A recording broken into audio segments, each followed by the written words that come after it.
ওং নমো ভগবতে বাসুদেবায়। আজকের বিষয়টি গুরুত্বপূর্ণ হতে চলেছে। মাসটি হচ্ছে অক্টোবর 2025, রাশি হচ্ছে ধনু রাশি। ধনু রাশি বা ধনু লগ্নের জাতক জাতিকাদের ক্ষেত্রে অক্টোবর 2025-এ অর্থনৈতিক অবস্থা কিরূপ হতে চলেছে, শিক্ষা, স্বাস্থ্য, কর্ম, প্রেম, বিবাহ ও বিবাহিত জীবন নিয়ে আলোচনা করব। ধৈর্য সহকারে আপনারা কিন্তু ভিডিওটি দেখবেন। আমার প্রিয় দর্শক বন্ধুকে শারদীয়ার প্রীতি, শুভেচ্ছা ও ভালোবাসা জানাই। আমি আশা করি অনাদির আদি গোবিন্দের অশেষ করুণায় আপনারা সকলেই কুশলে আছেন।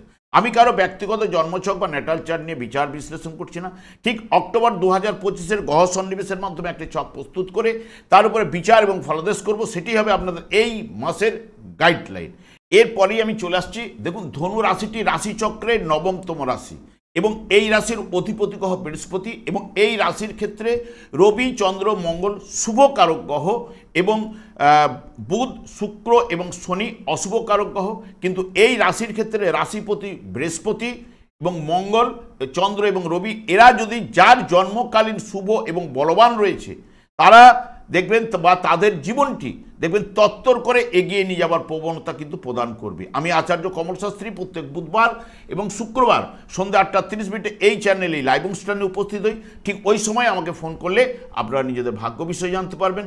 তাছাড়া বিভিন্ন ধরনের ভিডিও আপলোড করে থেকে সেগুলি পাওয়ার জন্য আমার চ্যানেলটিকে সাবস্ক্রাইব করে বেল আইকনে ক্লিক করে রাখুন। যখন আমি লাইভ অনুষ্ঠান বা যে কোনো ভিডিও আপলোড করলে আপনাদের নোটিফিকেশন পৌঁছে যাবে। দেখুন, যেহেতু ধনু রাশি নিয়ে আলোচনা করতে চলেছি, অক্টোবর মাস এতদিন আপনাদের রাশিপতি বৃহস্পতি আপনার ঠিক সপ্তমভাবেই অবস্থান করছিল, এবং সপ্তমভাবে অবস্থান করে আপনাদের রাশিভাবের উপরে দৃষ্টি রেখেছিল, লাভ ভাবের উপরে দৃষ্টি এখানে প্রদান করছিল, তার সঙ্গে সঙ্গে তৃতীয় ভাবের উপরে দৃষ্টি প্রদান করছিল। বৃহস্পতি কিন্তু আপনাদের ক্ষেত্রে এই 18ই অক্টোবর একদম অষ্টমভাবে প্রবেশ করবে এবং তুঙ্গস্থ অবস্থায়।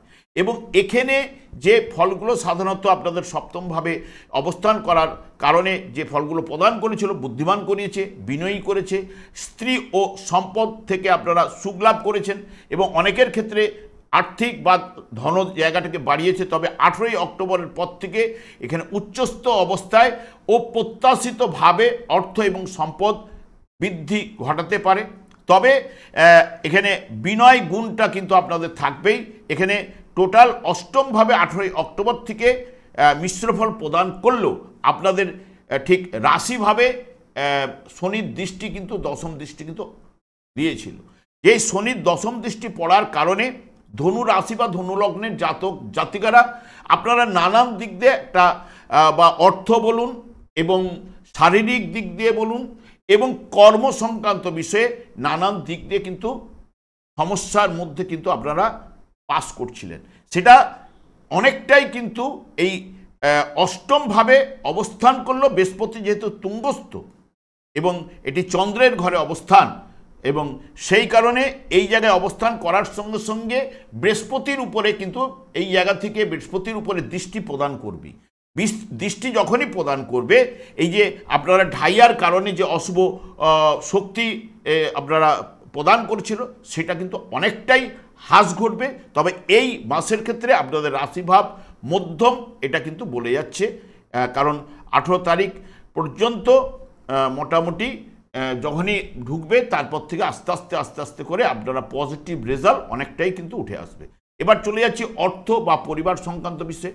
অর্থ অর্থাৎ দ্বিতীয় ভাব থেকে অর্থভাবের বিচার্য। দ্বিতীয় ভাবের অধিপতি গ্রহই সেই শনিদেব। তাহলে অধিপতি গ্রহ শনিদেব এতদিন বক্রতার মাধ্যমে অবস্থান করছে, এবং বৃহস্পতির দ্বারা 18ই অক্টোবর থেকে দৃষ্ট হচ্ছে, যেটি অর্থনৈতিক দিক দিয়ে অনেকটাই কিন্তু মধ্যম আপনারা বলতে পারেন, বা মধ্যমের থেকে ভালো ফলটা উঠে আসার সম্ভাবনা কিন্তু আপনাদের ক্ষেত্রে ঘটতে চলেছে। অষ্টমভাবে থাকার জন্য দেখবেন দ্বিতীয় আপনাদের ক্ষেত্রে তৃতীয় ভাবের চতুর্থ এবং অষ্টম, এবং এখানে দ্বাদশভাবে দৃষ্টি দিলেও, এখানে এই জায়গায় অবস্থান করলেও, যখন তৃতীয় সপ্তম এবং দ্বাদশ ভাবের নির্দেশক হয়ে যাবে বৃহস্পতি, তার সঙ্গে সঙ্গে এখানে শনিকে একটুখানি যে দৃষ্টি মানে সমস্যার সৃষ্টি করছিল, সেই জায়গাগুলোকে হ্রাস বৃদ্ধি ঘটালেই দেখবেন অর্থনৈতিক অবস্থাটা অনেকটাই ভালোর দিকে নিয়ে আসবে। তবে এই অষ্টমভাবে অবস্থান, দ্বিতীয় ভাবের উপরে বৃহস্পতির দৃষ্টি, যা অপ্রত্যাশিতভাবে আপনাদের অর্থ সম্পদ বৃদ্ধি ঘটানোর জায়গাটা কিন্তু ঘটাতে পারে। এবং পারিবারিক জীবনের ক্ষেত্রেও যেটা সমস্যার সৃষ্টি করছিল সেটাও আপনাদের ক্ষেত্রে অনেকটাই পজিটিভ রেজাল্ট কিন্তু উঠে আসার সম্ভাবনা দেবে। তবে ভাই বোন আত্মীয় পরিজনের সঙ্গে আপনারা সেখানের ক্ষেত্রেও মিশ্র ফল পাবেন, কারণ রাহু আপনাদের তৃতীয়ভাবে অবস্থান করছে, যেটি রাহু মঙ্গলকে দৃষ্টি থাকার কারণে এবং বৃহস্পতিরও দৃষ্টি মঙ্গলের উপরে থাকার কারণে, যেহেতু আপনাদের লাভভাবেই মঙ্গল কিন্তু অবস্থান করছে, যে পঞ্চমপতি গ্রহ, এবং যাদের দেখবেন এই মঙ্গলের দশা বা অন্তর্দশা যারা পাস করছেন এই সময় পজিটিভ রেজাল্টগুলো অতি অবশ্যই উঠে আসবে। এবং যারা শেয়ার লটারি ফাটকা থেকে কিছু না কিছু পাওয়ার সম্ভাবনা, রাহু কিন্তু এই জায়গায় অবস্থান করলে মঙ্গলের সঙ্গে সংযোগ, বৃহস্পতির সঙ্গে সংযোগ, এবং শুক্র এবং বৃহস্পতি, সাধারণত এখানে শুক্র আপনাদের ক্ষেত্রে অবস্থান করছে ধনুরাশির ক্ষেত্রে ভাগ্যস্থানে, হ্যাঁ, এবং আপনাদের ক্ষেত্রে ষষ্ঠপতি গ্রহ, এবং যে ভাগ্যস্থানে অবস্থান করছে এখানে নবমভাবে শুক্র কিন্তু শুভ ফল প্রদান করে।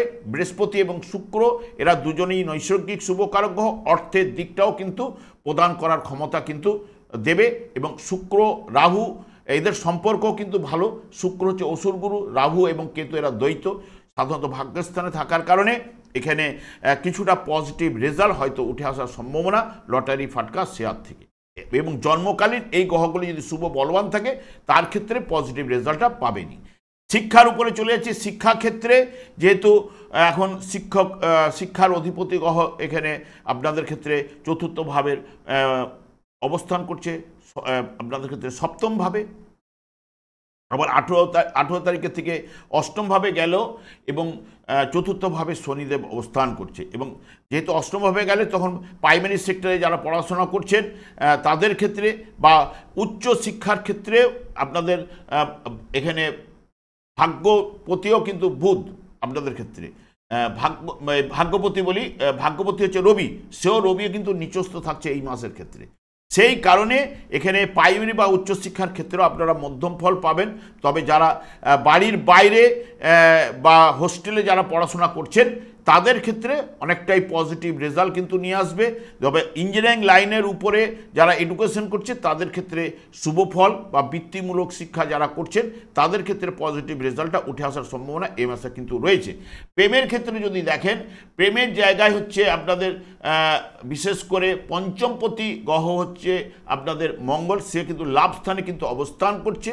এবং এখানে বিশেষ করে অক্টোবরের 13 তারিখ পর্যন্ত দেখবেন, যেহেতু রাহুর নক্ষত্রে বৃহস্পতি থাকবে, সেই কারণে 13ই অক্টোবর পর্যন্ত ভালো সফলতা অতি অবশ্যই আপনারা কিন্তু প্রেমিক প্রেমিকার মধ্যে কিন্তু থাকছেই।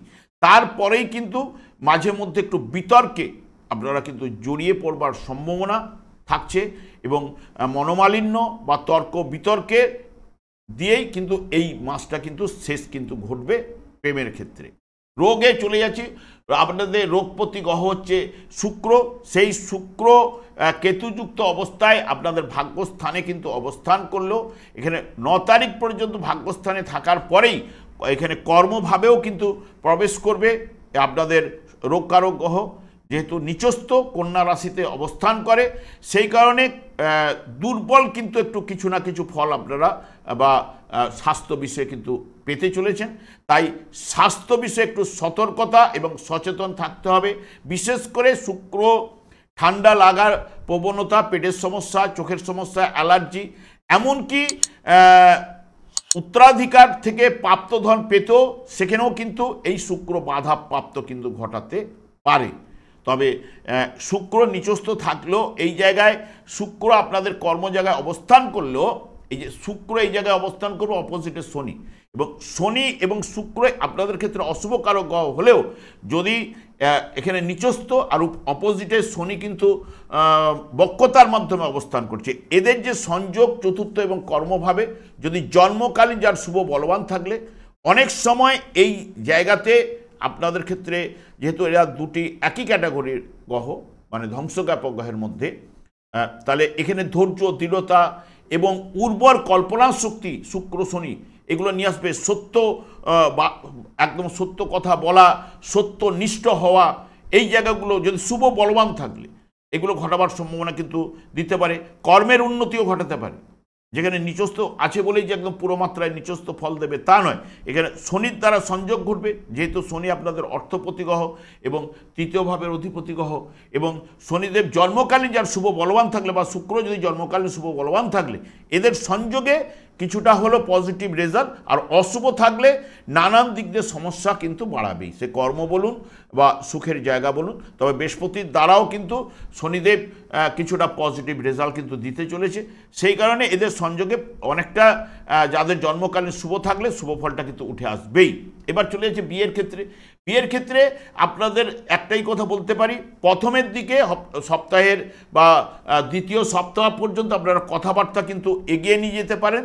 তারপরে যখনই অষ্টমভাবে বৃহস্পতি প্রবেশ করলে তখন থেকে কিছুটা জায়গা যদি আপনারা না আগান সেটা ভালো, তবে বিয়ের যোগ আপনাদের চলছে। তবে বর্তমানে অষ্টমভাবে 18 অক্টোবর গমন করার পরে তখন থেকে আপনারা কথাবার্তাগুলো একটুখানি স্টপ করে দিন, তো কয়েকদিন পরে আবার আরম্ভ করতে পারেন। তবে দাম্পত্য জীবন এখানে শুভ ফল কিন্তু প্রদান করবে, কারণ এখানে মঙ্গল আপনাদের পঞ্চমপতি গ্রহ একাদশভাবে রয়েছে। এ সাধারণত সফলতার জায়গাটা কিন্তু প্রদান করবে দাম্পত্য জীবনের ক্ষেত্রে। এবং ভাগ্যস্থানে কেতু এবং শুক্রের অবস্থান, কেতু যেহেতু ভাগ্যস্থানে নবমভাবে থাকলে স্থানীয় কাজকর্মের বিস্তার লাভ কিন্তু করায় এবং সুযোগও কিন্তু আপনাদের ক্ষেত্রে নিয়ে আসে সামনাসামনি, এবং ভবিষ্যৎ চিন্তা আপনারা কিন্তু বেশি করে থাকবেন। দেখবেন এখানে গোচরে যখনই কেতু প্রবেশ করেছে, সেই কারণে বর্তমান কাজগুলি ক্ষেত্রে সঠিক সিদ্ধান্ত আপনারা কিন্তু এই কেতু কিন্তু করিয়ে থাকে। এবং শুক্র ভাগ্যের স্থানে এই জায়গায় থাকার কারণে ঠিক প্রথমের দিকটি ভাগ্যের উন্নতি এবং কাজকর্মের উন্নতি, কারণ লাভপতি গ্রহ তো আপনাদের ক্ষেত্রে, এবং আধ্যাত্মিকতার বিকাশ এবং বিপরীত লিঙ্গের সহিত নিবিড় ভালোবাসা কাজকর্মে আকর্ষণ বৃদ্ধি কিন্তু ঘটাবে। কিন্তু যখনই কর্মস্থানে প্রবেশ করবে তখন কন্যা রাশিতে যখনই প্রবেশ করবে তখন নিচস্থ অবস্থায় চাকুরিরত যারা রয়েছেন তাদের ক্ষেত্রে 28 দিন বিশেষ করে এখানে, কারণ এক একটি রাশিতে শুক্র 28 দিন করে অবস্থান করে, তাই 28 দিন যারা এই জায়গায় যখনই প্রবেশ করবে অক্টোবরের 10 তারিখের পর থেকে সতর্কতা অবলম্বন যারা চাকরি ক্ষেত্রে রয়েছেন তাদের মান সম্মান হানি বা নারী ঘটিত ব্যাপারে জড়িয়ে আপনাকে সমস্যায় ফেলতে পারে, কারণ আপনাদের অপোজিটে শনিদেব রয়েছে। সেই শনিদেবের দৃষ্টিও কিন্তু আপনাদের কর্মভাবের উপরে থাকার জন্য নানান দিক দিয়ে কর্মসমস্যা সৃষ্টি করেছিল। তবে বৃহস্পতির দৃষ্টি 18 তারিখ থেকে শনিদেবের উপর থাকায় কিছুটা হলেও শনিদেব তার অশুভত্ব কিন্তু হ্রাস বৃদ্ধি কিন্তু ঘটাবেই। তবে নিচস্থ শুক্র নারী ঘটিত ব্যাপারে থেকে যতটা দূরবর্তী জায়গায় থাকতে পারবেন আপনাদের ক্ষেত্রে ভালো। এবং কর্মপতি আপনাদের যে ভাবে অতিক্রান্ত করছে এই মাসের ক্ষেত্রে, বিশেষ করে বুধ, এবং এখানে বুধও আপনাদের ক্ষেত্রে এবং শুক্র, এখানে এই যোগেও কিছুটা শুভ ফল উঠে আসবে, কারণ শুক্র থাকছে আপনাদের কর্মভাবে এবং লাভভাবে, অর্থাৎ লাভভাবের অধিপতি গ্রহ সেই শুক্র, সেই ওখানে বুধ অবস্থান করছে। এই বুধ এবং শুক্রের যে ক্ষেত্র বিনিময় যোগটাও কিন্তু সৃষ্টি হচ্ছে এই মাসের ক্ষেত্রে। তাহলে এই মাসের ক্ষেত্রে কর্মভাবের অধিপতি গ্রহ যেহেতু লাভভাবের দিয়ে পাস করছে এবং দ্বাদশ ভাবের অধিপতি গ্রহের সঙ্গে যুক্ত থাকছে, ভাগ্যপতি গ্রহের সঙ্গে নিচস্থ অবস্থায় যুক্ত থাকছে, এখানে চাকরি ব্যবসা বাণিজ্যে শুভ ফল কিন্তু এনে দিতে চাইছে বুধ। এবং যারা দূরের দিকে বিশেষ করে কাজকর্মের জন্য যদি চেষ্টা করেন, এবং বুধ এবং মঙ্গলের এখানে সংযোগ ঘটছে, যারা টেকনিক্যাল লাইনের উপর পড়াশোনা করে রেখেছেন বা ইঞ্জিনিয়ারিং লাইনের উপর যারা পড়াশোনা করে রেখেছেন তারা দূরের দিকটা একটু চেষ্টা করুন বা যোগাযোগটা একটু বাড়িয়ে তুলুন, দেখবেন এই সময় কর্মের জায়গাগুলো কিন্তু উঠে আসার সম্ভাবনা কিন্তু দিতে পারে। কারণ অষ্টমে বৃহস্পতি গেলে বাধা বিপত্তি জায়গা এখানে কিছুটা হলেও শুভ ফল প্রদান করবে, কারণ এটি হচ্ছে তার আনন্দের জায়গায় বৃহস্পতির। সেই কারণে এখানে যেটা প্রদান করবে বৃহস্পতি, কিন্তু আপনাদের রাশিপতি হলে যে পুরো দুর্বল ফল প্রদান করবে তা কিন্তু নয়। সেই কারণে আপনারা চেষ্টা করুন দূরের দিকে যোগাযোগ বাড়ান, কর্মলাভ জায়গা কিন্তু ঘটাবার সম্ভাবনা কিন্তু থাকছে। তবে বিশেষ করে এই মাসের ক্ষেত্রে দেখবেন রবি প্রথমের দিকে কর্মভাবে কিন্তু অবস্থান করছে, 17 তারিখ পর্যন্ত, তাহলে রবিও ভাগ্যপতি গ্রহ, সেও কিন্তু শুভ ফল প্রদান করবে, এইটুকু আপনাদের বলতে পারি। এবং রবি এবং শনি এরা যদি জন্মকালীন শুভ বলবান থাকলে, যে শনির সংযোগে অনেকের সময় এই রবি শনির সংযোগেও কিন্তু দুর্দান্ত চাকরির জায়গা কিন্তু এনে দেবে। তবে বাইরের দিকগুলোতে আপনাকে একটু জোর দিতে হবে, বাইরের দিকগুলোতে জোর দিলে আপনাদের পাওয়ার সম্ভাবনাটা কিন্তু আনবেই। এবং বিশেষ করে এই জায়গায় যে যোগটা সৃষ্টি হচ্ছে এবং শুক্র এবং বুধের মধ্যে, এখানেও যে পুরো মাত্রায় যে অশুভ ফল পাবেন তা নয়, এখানেও পজিটিভ রেজাল্টগুলো উঠে আসবে। যারা বিশেষ করে দেখবেন এই যে শনি এবং শুক্রের কম্বিনেশনে শেয়ার ব্যবসা বাণিজ্য যারা করে থাকেন সেখানে লাভবান, এবং খনিজ দ্রব্যাদি যারা ব্যবসা করেন, যেমন কয়লা, তুলা এবং বিশেষ করে চামড়ার ব্যবসা, মাটির তলারকার কিছু জিনিসের উপরে, এইগুলোর উপরে কিন্তু ব্যবসা বাণিজ্যে কিন্তু সফলতা কিন্তু নিয়ে আসবে এই ঠিক 18ই অক্টোবরের পর থেকে। অনেকের ক্ষেত্রে যাদের জন্মকালীন এই গ্রহগুলো যদি শুভ বলবান থাকলে, এবং বিশেষ করে এখন বর্তমানে দেখবেন যদি কারো বৃহস্পতির দশা চলে বা মঙ্গলের দশা যদি চলে, আপনাদের ক্ষেত্রে রবির যাদের দশা চলবে, এদের ক্ষেত্রেও কিন্তু যদি জন্মকালীন শুভ বলবান থাকলে এই সময় শুভ ফলগুলো কিন্তু উঠে আসার সম্ভাবনা রয়েছে। কারণ আমরা ভালো মন্দ ফলগুলো পাই সাধারণত দশার মাধ্যমে, যেটি আমাদের পূর্বজন্মের কর্মফল, এবং পূর্বজন্মের কর্মফল সঞ্চিত থাকার কারণে আমি এই জন্মটি লাভ করেছি, এবং সেটি ভাগ্য বিধাতা ঠিক সেই মুহূর্তে এই পৃথিবীতে আমাকে জন্মগ্রহণ করায়। এবং যেই সময় বা যে মুহূর্তে আপনি জন্মগ্রহণ করলেন, যখনই আপনি আলো বাতাস এই ব্রহ্মাণ্ড থেকে গ্রহণ করলেন, সেই সময় একটি নক্ষত্র চলে, সেই নক্ষত্রের অধিপতি গ্রহ থেকেই দশা অন্তর্দশা আরম্ভ হয়। এই দশা অন্তর্দশাই আপনার জীবনের থেকে বা পরপর যে দশাগুলো আসবে আপনার জীবনে ভালো মন্দ ফলগুলো কিন্তু প্রদান করবে। কিন্তু মেন শনিদেবকেই দেখবেন রাশিচক্রের দশম ভাব এবং লাভ একাদশ ভাব কিন্তু অর্পণ করা হয়েছে, কারণ দশম ভাব হচ্ছে কর্মভাব আর একাদশ ভাব হচ্ছে সফলতার ভাব। তাই অন্যান্য গ্রহগুলোর উপরে দেখুন এত ভাগ্যবিধাতা কিন্তু ন্যস্ত ভার অর্পণ করেননি যে কর্মফল প্রদান দণ্ডদান। এখানে কর্মফল যদি আপনার বা দণ্ডদানের জায়গাটাকে বা শনির দ্বারা যদি আপনি শুভ ফল পেতে চান, হরে কৃষ্ণ মহামন্ত্র অতি অবশ্যই জপ করতে হবে, কারণ এটি কলিযুগে শনির প্রভাবটাই কিন্তু বেশি রয়েছে। সেই কারণে বলবো হরে কৃষ্ণ মহামন্ত্র জপ করলে এই যুগে যুগধর্ম গোলক বৃন্দাবন থেকে শ্রী চৈতন্য মহাপ্রভু জীবেদের উদ্ধার করার জন্য পদার্পণ করে গেছে। যখনই আপনি এই হরে কৃষ্ণ মহামন্ত্র জপ করবেন দেখবেন শনিদেবের অশুভ প্রভাব অনেকটাই কিন্তু হ্রাস বৃদ্ধি করবে, কারণ কৃষ্ণ নামের মধ্যে আকর্ষণ ক্ষমতা বিরাট রয়েছে। সেই কারণে সংসার জীবনে সুখ শান্তি আনন্দের বাতাবরণ প্রবাহিত হবে। আমি আর দীর্ঘায়িত না করে আমি আচার্য কমল শাস্ত্রী প্রত্যেক বুধবার এবং শুক্রবার সন্ধ্যা 8:30 এই চ্যানেলে এই লাইভ অনুষ্ঠানে উপস্থিত হই। ঠিক ওই সময় আমাকে ফোন করলে আপনারা নিজেদের ভাগ্য বিষয়ে জানতে পারবেন। তাছাড়া বিভিন্ন ধরনের ভিডিও আপলোড করে থেকে সেগুলি পাওয়ার জন্য আমার চ্যানেলকে সাবস্ক্রাইব করে বেল আইকনে ক্লিক করে রাখুন। যখন আমি লাইভ অনুষ্ঠান বা যে কোনো ভিডিও আপলোড করলে আপনাদের নোটিফিকেশন পৌঁছে যাবে। অনাদির আদি গোবিন্দের কাছে প্রার্থনা করি আপনারা ভালো থাকুন, সুস্থ থাকুন, আনন্দে থাকুন। আজ এই পর্যন্ত, পরের ভিডিওতে দেখা হচ্ছে। নমস্কার।